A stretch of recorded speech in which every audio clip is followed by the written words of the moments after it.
کیا ہمارے مسلم حکمران حقیقت میں اسلام کے اصولوں کے مطابق فیصلہ کر رہے ہیں، یا پھر وہ عالمی سیاسی دباؤ اور مفادات کے تحت اسلام کے بنیادی اصولوں کو نظر انداز کر رہے ہیں؟ حال ہی میں امریکی صدر ڈونلڈ ٹرمپ کا سعودی عرب کا دورہ ایک تاریخی واقعہ ہے، جسے بہت سے لوگ سعودی عرب کے سیاست میں ایک نئے دور کی علامت سمجھتے ہیں۔ ٹرمپ کا سعودی عرب میں استقبال سعودی حکمرانوں کے ساتھ جو گرمجوشی دکھائی گئی، اس سے یہ ظاہر ہوتا ہے کہ عالمی طاقتوں کے ساتھ تعلقات میں ایک نئی حکمت عملی اختیار کی جا رہی ہے۔ یہ وہ وقت تھا جب سعودی حکام نے اسرائیل کے ساتھ تعلقات میں بہتری کی طرف اشارے دیے اور امریکہ کے ساتھ اپنی اسٹریٹجک تعلقات کو مضبوط کرنے کے لیے ایک نیا قدم اٹھایا۔ سعودی حکمرانوں کا اسرائیل کو تسلیم کرنا اس بات کا اعلان بہت سنگین ہے۔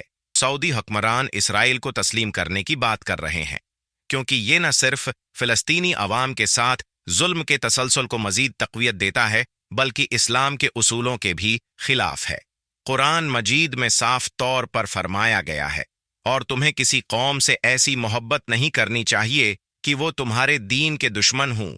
اسلام ہمیں یہ سکھاتا ہے کہ ہم اپنے دین کے دشمنوں سے محبت نہیں کر سکتے، ہے کہ ہم اپنی قوم، اپنے مسلمان بھائیوں کے ساتھ محبت اور تعاون کریں، اور ایسے ممالک کے ساتھ تعلقات میں احتیاط برتیں جو مسلمانوں کے دشمن ہیں۔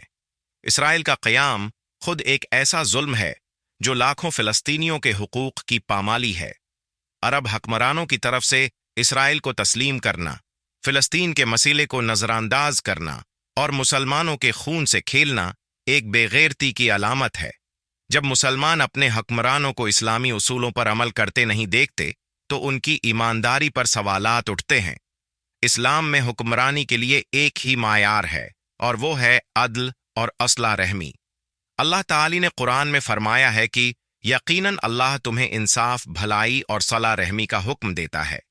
اسلام ہمیں سکھاتا ہے کہ حکمرانوں کا کام صرف خود کے مفادات کے لیے نہیں ہوتا، بلکہ ان کا اولین فرض عوام کا تحفظ اور ان کے حقوق کا دفاع کرنا ہے۔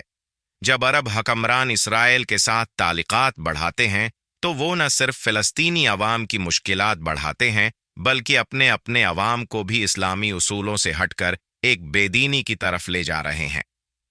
اسلامی نقطہ نظر سے یہ صورتحال انتہائی تشویشناک ہے۔ مسلمان حکمرانوں کو ہمیشہ یاد رکھنا چاہیے کہ ان کی حکمرانی کا اصل مقصد اسلامی اصولوں کے مطابق انصاف فراہم کرنا ہے۔ فلسطین کا مسئلہ صرف ایک سیاسی مسئلہ نہیں، بلکہ ایک دینی مسئلہ بھی ہے۔ فلسطینی مسلمانوں کی حمایت کرنا، ان کے حقوق کا دفاع کرنا اور ظالم قوتوں کے سامنے کھڑا ہونا ہر مسلمان کا فرض ہے۔ اللہ تعالی نے ہمیں ایک واضح راستہ دکھایا ہے۔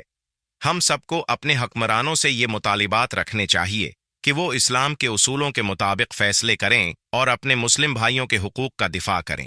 اسرائیل کے ساتھ تعلقات کی یہ کوشش اسلامی تعلیمات کے خلاف ہے، اور ہمیں اس پر نہ صرف آواز اٹھانی چاہیے بلکہ اس کے خلاف احتجاج کرنا چاہیے، تاکہ ہم اپنے دین کی اصل روح کے مطابق زندگی گزار سکیں۔ سعودی عرب کے اس عمل پر کمنٹ سیکشن میں اپنی رائے ضرور دیں۔ اللہ ہمیں ہدایت دے اور ہمارے حکمرانوں کو اسلام کی حقیقی معنوں میں سمجھ دے، تاکہ وہ اسلامی تعلیمات کے مطابق فیصلے کریں۔ آمین۔